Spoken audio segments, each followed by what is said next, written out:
Привет-привет! Спасибо, что заглянули на мой канал. Сегодня будем снова вдохновляться.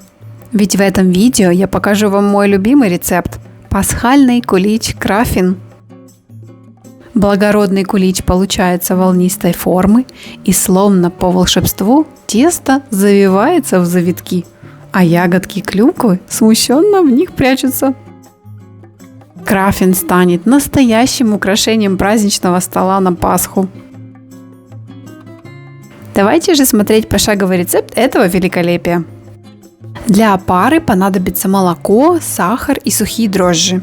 Кстати, мой сегодняшний рецепт рассчитан ровно на одну порцию, чтобы вы заранее могли спланировать, сколько куличей хотите спечь к Пасхе. Соединяем ложку сахара, ложку дрожжей, молоко рекомендую слегка нагреть и вливаем в смесь. Слегка перемешаем содержимое и отправляем настояться на 15 минут в теплое место.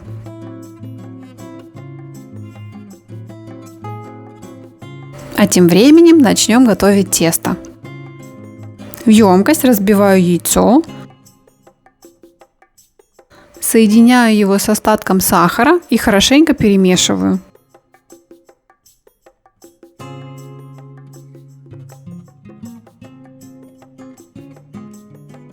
В идеале необходимо, чтобы сахар растворился.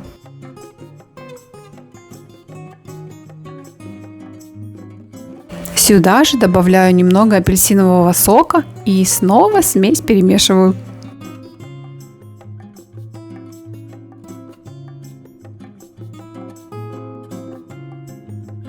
Сливочное масло я рекомендую растопить в микроволновке до жидкого состояния. Теперь соберем наше тесто. Муку немного посолю, и я ее заранее хорошенько просеяла. Опара готова, и сразу ввожу ее в муку.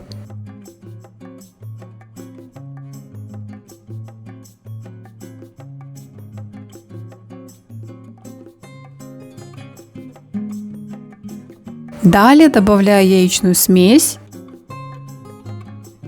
Затем сливочное масло, и вот теперь можем вымешивать. Мне удобнее всего вымешивать тесто лопаткой, это реально удобнее и руки не пачкаются.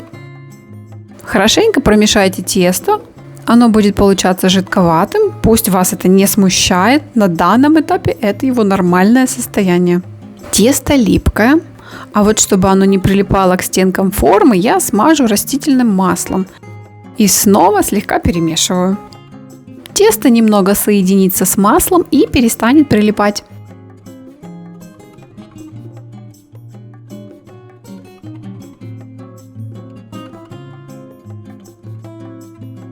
Теперь накрываю полотенцем или пищевой пленкой и отправляем тесто немного подходить в теплое место. Примерно на 1 час, больше не требуется. Для начинки у меня сегодня будет клюква. На самом деле можете взять изюм или цукаты, тут по желанию. Клюкву замачиваю в теплой воде на 10 минут, потом воду надо слить, а клюкву слегка просушить. Форма для выпечки у меня железная, но вы можете взять любую, какая для вас удобнее всего. Я смазываю форму маслом, потом вкладываю пекарскую бумагу на дно и по бокам, ну и все. Форма готова принимать тесто для краффина. И спустя час давайте замесим тесто. Припылите мукой стол, выкладываем тесто и начинаем его вымешивать. В процессе в него добавится немного муки, и тесто станет более плотным, но все равно останется таким нежным и очень мягким.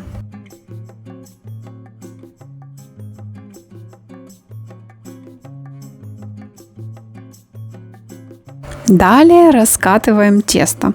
Мне нравятся потоньше слои, но можно на самом деле сильно не раскатывать и сильно не заморачиваться. Но поскольку я люблю более тонкое тесто, поэтому я хорошенько его раскатаю.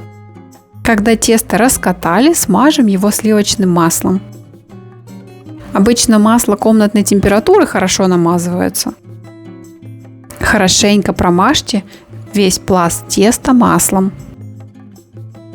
И выкладываем клюкву.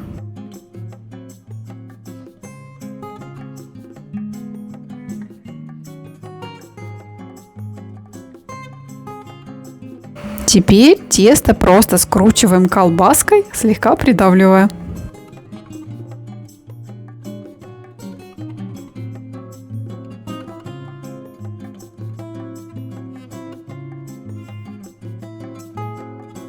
Когда все скрутили, тесто надо разрезать вдоль. Вначале оставляю совсем небольшой участок неразрезанным.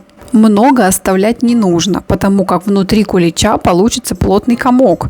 Он даже может не пропечься как следует.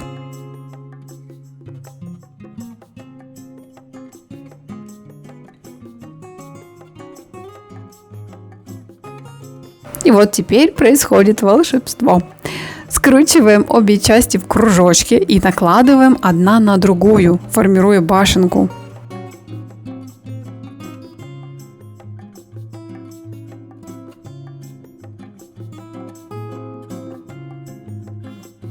Ну все, вот и все манипуляции.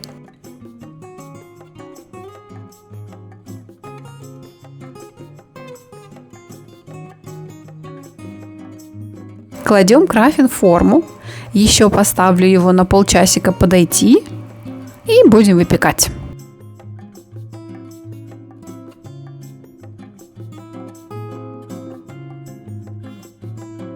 Из-за того, что я выпекаю в форме для выпечки, я кулич накрою бумагой, чтобы он сверху не сгорел первые 30 минут. Потом сниму и еще выпекаю 25 минут. А потом выключаю духовку и оставляю краффин в закрытой духовке еще на 30 минут. Ну что же, волшебство случилось. Краффин готов.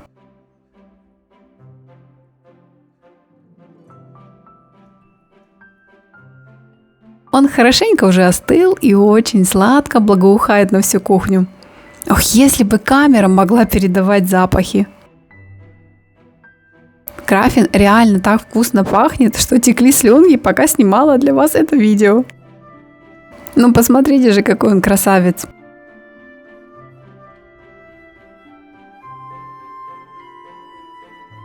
Шлю вам искренние пожелания, чтобы краффин и у вас удался.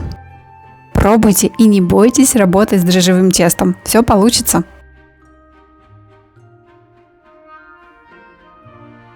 Приятного аппетита и счастливой Пасхи! Пока-пока!